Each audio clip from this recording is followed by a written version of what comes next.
ये है भविष्य बद्री और भविष्य में होने वाले बद्री विशाल। ठीक है, ये 200 वर्ष पहले 200 वर्ष पहले यहाँ पर मूर्ति का प्रकट होने के कारण है गौ माता के दुग्ध से। ठीक है, नीचे गांव है सुभाई नाम से, 4 किलोमीटर। तो नारायण वहाँ से गौ माताएं आती थी जंगल को घास चुगने के लिए। बहुत सारे गायें होते थे और उनमें से एक ग्वाला। तो उन गौ माताओं में से एक गौ माता, जिस गौ माता को भगवान ने चुना हुआ कि मुझे यहाँ पर दुग्ध अभिषेक करना है और दुग्ध से भगवान का स्नान होता था, दूध से आदमी का भगवान का भोग लगता था नित्य गौ माता द्वारा। आदमी नहीं आते थे कोई। ठीक है, गौ माता करते थे, गौ माता स्वयं। ठीक है, ठीक है। तो नारायण गौ माता अभिषेक करके फिर अपनी गौ माता के पास जो और साथियां हैं और उनके साथ जो ग्वाला है वो देख रेख वाला, वो तो कहीं दूर रहते थे। वो गौ माता अकेले आती थी वो यहाँ पर।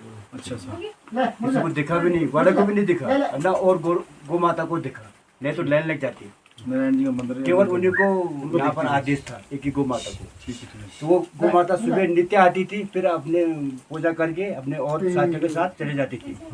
तो नारायण शाम दिन को घास चरे करके शाम के गौ माता घर चलेगी।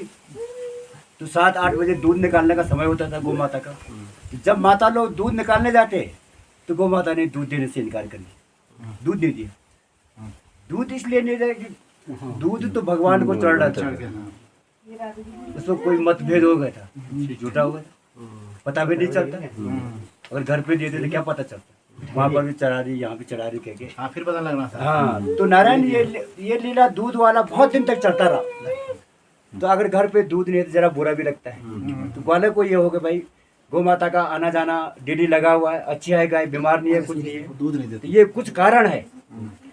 तो उसने एक दिन ऐसे अपने विचार बना लिया अपने मन में कि मैं आज गौ माता के पीछे चलूंगा।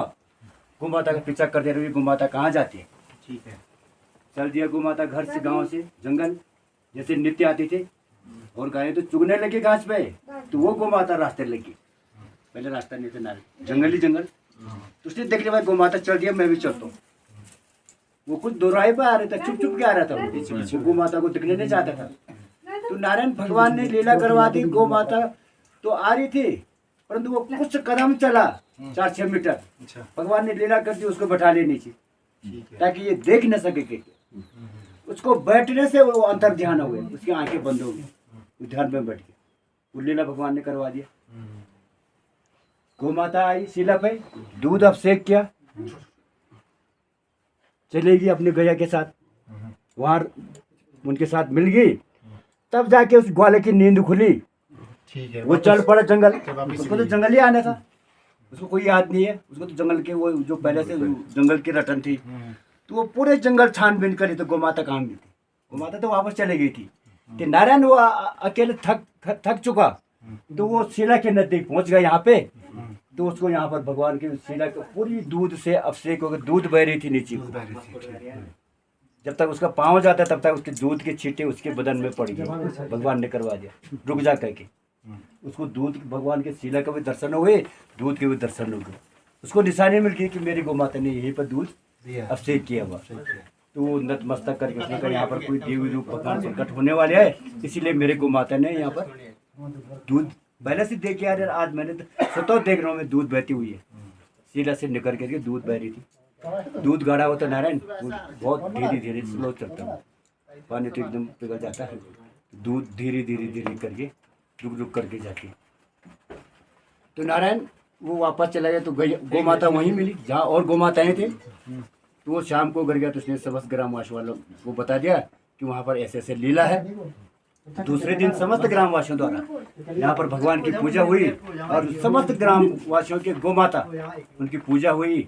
तब से उस शाम से नारायण गौ माता घर पे दूध देना स्टार्ट कर दी। तब से निकाला हुआ दूध यहाँ पर भगवान को चढ़ता है। तो शास्त्रों में लिखा हुआ नारायण जोशी मठ, आप नरसिंह मंदिर गए नहीं गए? तो वहाँ पर भगवान जी के एक हाथ की बाजू कलही जो है, पतला बाल, एक बाल के बराबर टिका हुआ है नारायण। जिस दिन वो सिंहासन से नीचे धरती पर गिर जाएगा उस दिन बद्रीनाथ में नर और नारायण पर्वत है, वो दोनों आपस में मिल जाएंगे और भविष्य बद्र में जिस जगह पर आप यहाँ पर विराजमान है भगवान के चरणों में, ठीक है। तो भगवान चतुर्भुज रूप लेके प्रकट हो जाएंगे और 12 महीने पूजा होती है नारायण यहाँ पर। 12 महीने 12 महीने बर्फ भी पड़ती है यहाँ पर, पूजा होती है जी। यहाँ पर पूजा बंद नहीं होती। अच्छा, वो जो आप नीचे बता रहे हो मंदिर, क्या नाम था उसका?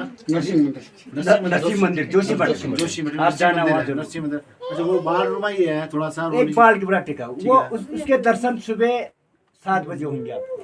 अभी तो जैसे हमने कपड़े पहना रखे हैं, हाँ, माला पहना रखे हैं, ओपन नहीं करते। जब अच्छा, open नहीं स्नान हो गया, कपड़ा पहना दे भगवान को, फिर खुला नहीं करते। वो सुबह जब स्नान, कपड़ा बदलते, सब चीज बदल जाता, जनेऊ बदला जाता, चोली बदला जाता, माला ही बदल जाती, ठीक है। तब जाके आपको हाथ का दर्शन होगा। वो बाल के बराबर टिका अच्छा, वो बाल पुजारी से पूछना।